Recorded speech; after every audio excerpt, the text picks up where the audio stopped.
All right, guys, good morning. Hope your Tuesday is going well.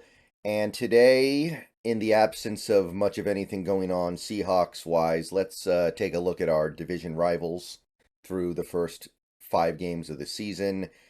And yeah, we're going to have to take our medicine first today, I think. We're going to have to eat our vegetables because, well, yeah, yeah. I, uh, I don't know what I can say about this 49ers team that isn't brazenly obvious, but through 5 games, there is nothing that they are not doing. There is nothing that they are leaving on the table here. Through 5 games, they played one game that was kind of close, right? They played one game that was kind of close. They still should have won it by double digits. McVay kicked a field goal at the buzzer to make it a 7-point game because I don't know, because he felt like it, I guess. But realistically, even that game wasn't that close. And other than that, it's been blowout city. So that's hard to do in the NFL, especially the modern NFL. There was a time where even I remember when I was younger, you would see a team or two like this every year that would just steamroll teams for like the first couple months of the year. And lately, it feels like we haven't seen that as much. We see teams that are dominant, teams that win a lot of games, but they usually don't take a buzzsaw to everybody they run into like this. And when I say that, I'm looking at the big picture here, right? The Niners have one of the best offenses in the league. They have literally so far the best defense in the league in terms of points allowed. They're throwing the ball well. They're running the ball well. They're not turning it over. Their pass defense has been good. Their rush defense has been good. Maybe that's the one part of the team that isn't great, but their run defense has been good. Their pass rush has been great. Their special teams are solid. They've got Jake Moody, who's made every kick so far this year, I think. I guess they just have an okay punter, but they punt the ball 3 times a game, so who cares? They're forcing turnovers. Like what are they through 5 games? What are they not doing? What are they leaving on the table here? Where is the weakness? I mean, I know in a technical sense they have some weaknesses, but it's not affecting these games at all. They are second in points scored and first in points allowed. That is so hard to do in the modern NFL. And really, they've played some decent teams. The Steelers are not a bad team. They're a flawed team. They're not a good team, but they're a decent team. The Cowboys are at least a decent team, so they've played some good teams and they still look like this. So I don't really know what I can say about them. I don't know what silver lining I can offer. I mean, you just go through the numbers here. You just look at the results here. They're third in yards gained, they're third in yards allowed, second in turnovers, sixth in turnovers forced. They're eighth in passing yards, and you know that number is only so low because they're winning by so much in the second half, they barely have to throw the ball.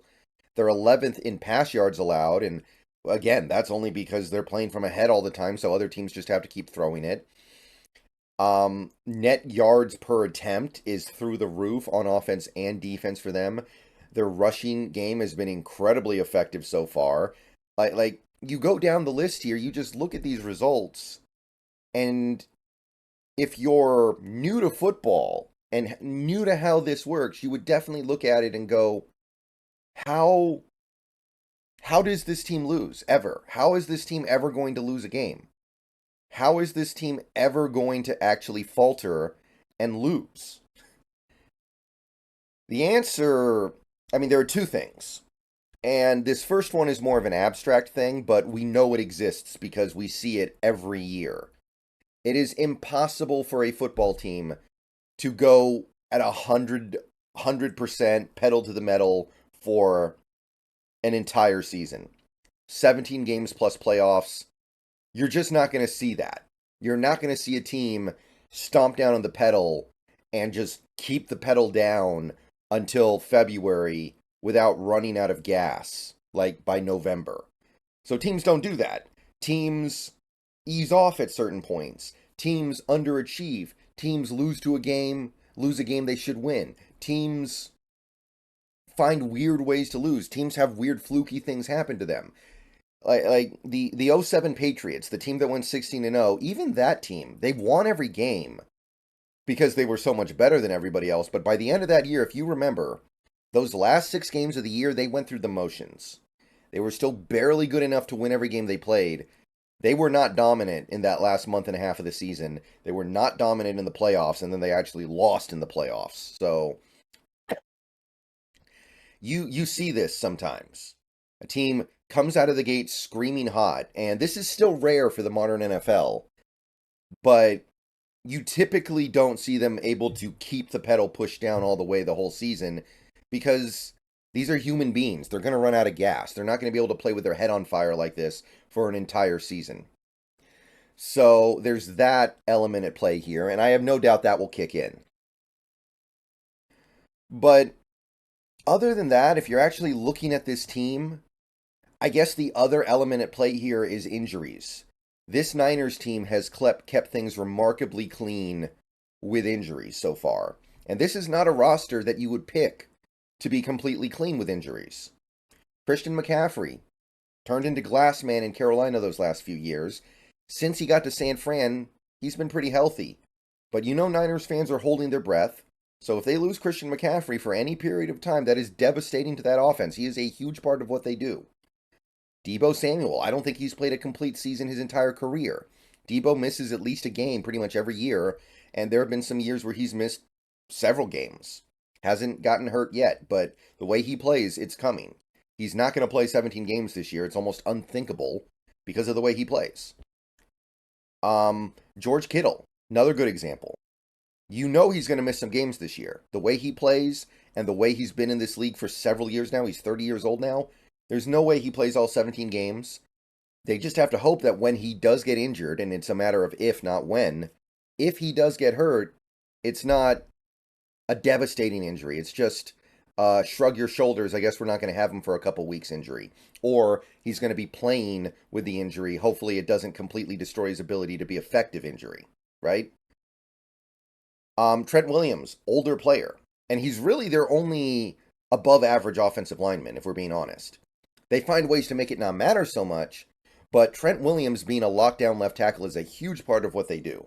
So if they lose him for any period of time, yeah, that matters too, and he's old, so they could definitely lose him.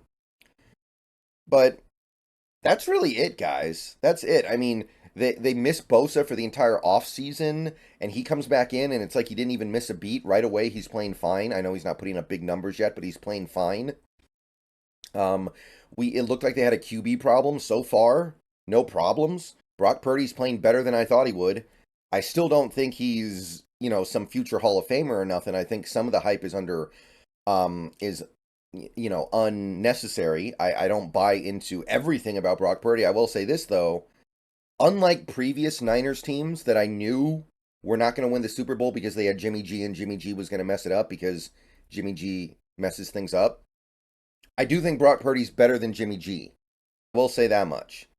And that could be a problem. If Brock Purdy's better than Jimmy G, and Jimmy G almost won the Super Bowl with his Niners team a couple times, do the math.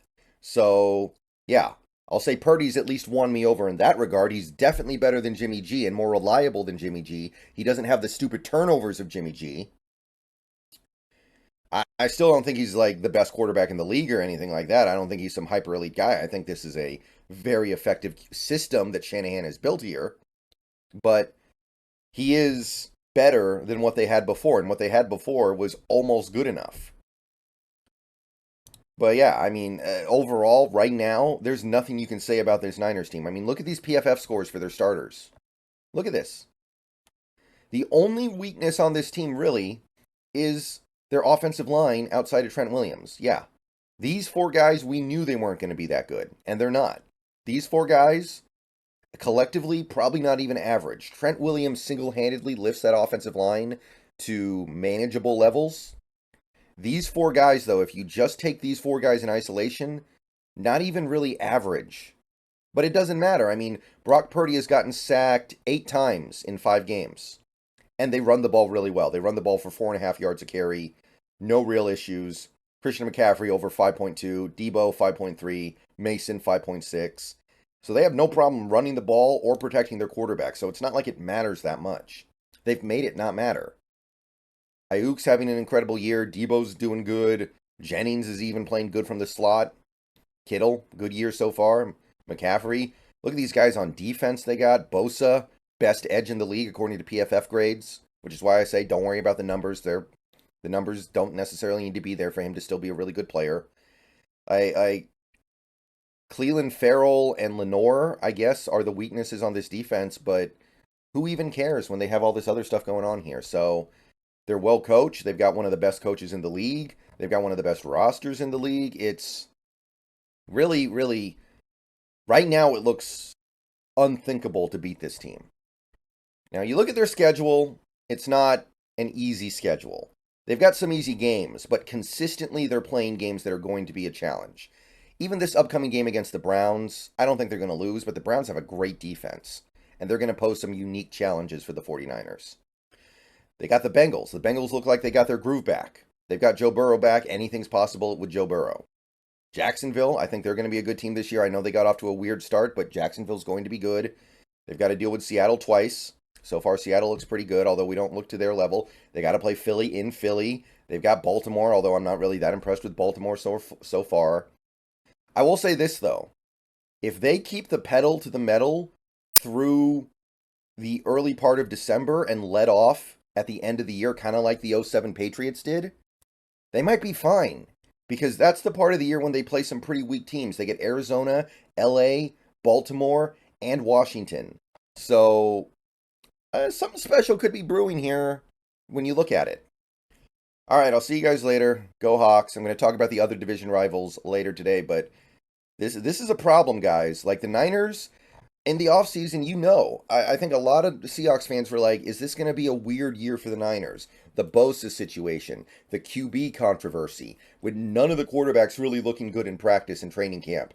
Remember Grant Cohn reporting on it, talking about how none of these quarterbacks really look all that good. I can't figure out who the best guy is. I want it to be Trey Lance. Oh, well, Shanahan hates Trey Lance, so they did this, they did that.